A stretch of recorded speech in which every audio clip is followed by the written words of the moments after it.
इस वीडियो में हम लोग जानने वाले हैं कि धातु किसे कहते हैं, अधातु किसे कहते हैं और उपधातु किसे कहते हैं। यदि आप इन तीनों के बारे में बहुत ही अच्छे से जानना चाहते हैं तो इस वीडियो को शुरू से लेकर अंत तक और ध्यान से जरूर देखिएगा। यह वीडियो जैसे ही खत्म होगा ना, आप धातु, अधातु और उपधातु के बारे में बहुत ही अच्छे से जान जाएंगे। तो चलिए इस वीडियो को हम शुरू करते हैं। तो सबसे पहले हम यह समझ लेते हैं कि आखिर धातु, जिसे इंग्लिश में कहा जाता है मेटल, कहते किसे हैं, इसका परिभाषा क्या है। तो देखिए, धातु वह तत्व है। धातु क्या है?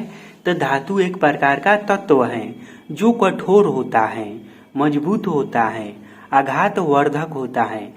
आघात वर्धक से कहने का मतलब कि जिसे कितना भी पीटकर चापुट किया जा सकता है, यानी कि पीटने पर या पीट के चापुट करने पर वह टूटता नहीं, इस तरह से फैलता जाता है। तन्य होता है। तन्य से कहने का मतलब उसे हम खींच कर लंबा कर सकते हैं या फिर मोड़ सकते हैं बहुत ही आसानी से, वह टूटेगा नहीं। चमकीला होता है और सबसे खास गुण यह होता है कि विद्युत तथा ऊष्मा का सुचालक होता है। देखिए, ऊष्मा का सुचालक से कहने का मतलब कि धातु कोई रहेगा ना, तो उसका एक सिरा हम लोग गर्म करेंगे ना, मान लीजिए कि हम इधर का गर्म करेंगे ना, तो इधर भी गर्म हो जाएगा। यह ऊष्मा का सुचालक हो गया। और विद्युत का भी सुचालक होता है, यानी कि उसमें विद्युत धारा भी प्रवाहित करती है। एक सिरा पर हम विद्युत धारा देंगे तो दूसरे पर भी चला जाएगा। जैसे में हो गया लोहा, हो गया एल्यूमिनियम, हो गया कॉपर, हो गया तांबा, हो गया, यह सब हो गया सोना चांदी, हो गया, यह सब क्या है? तो यह सब धातु है। ठीक, तो धातु के बारे में आप सभी लोग बहुत ही अच्छे से जान गए होंगे कि धातु किसे कहते हैं।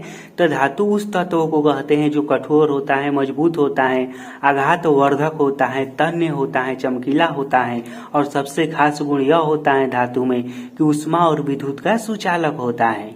और जैसे में आपसे कोई पूछेगा तो बता दीजिएगा लोहा हो गया, सोना हो गया, तांबा हो गया, एल्यूमिनियम हो गया, यह सब क्या है? यह सब धातु हैं। अब हम लोग समझते हैं कि अधातु किसे कहते हैं, जिसे इंग्लिश में कहा जाता है नॉन मेटल। अब देखिए अधातु क्या है। तो देखिए, धातु का ठीक उल्टा ना अधातु है। जो लोग धातु के परिभाषा को समझ गए हैं, उसके परिभाषा को उल्टा यदि कर दीजिएगा ना, तो अधातु का परिभाषा निकल जाएगा। देखिए कैसे, अधातु वह तत्व है। अधातु क्या है? तो अधातु वह तत्व है जो मुलायम होता है, भंगुर होता है। भंगुर से कहने का मतलब उस पर यदि आप हथौड़े से पीटिएगा तो वह टूट जाएगा। ऊष्मा तथा विद्युत का कुचालक होता है, यानी कि अधातु में ऊष्मा भी इस पार से उस पार नहीं जाता है और विद्युत धारा भी नहीं जाता है। उसे ही क्या कहते हैं? उसे ही अधातु कहते हैं। जैसे में कार्बन हो गया, सल्फर हो गया, ऑक्सीजन हो गया, यह सब क्या है? तो यह सब अधातु है। अधातु क्या है? तो अधातु वह तत्व है जो मुलायम होता है, भंगुर होता है, चमकीला नहीं होता है, ऊष्मा और विद्युत का कुचालक होता है। कुचालक से कहने का मतलब कि जिनसे होकर विद्युत धारा नहीं प्रवाहित कर सकते हैं, जिनसे होकर गर्मी भी नहीं प्रवाहित कर सकती हैं, उसी को क्या कहेंगे? उसी को कहेंगे अधातु। अब हम समझते हैं कि उपधातु किसे कहते हैं। तो देखिए, इसका परिभाषा यह है कि वह तत्व जिसमें धातु तथा अधातु दोनों का गुण होता है, उसे ही उपधातु कहते हैं। उपधातु क्या है? तो वह तत्व है जिसमें धातु और अधातु दोनों का गुण पाया जाता है, उसे ही उपधातु कहते हैं।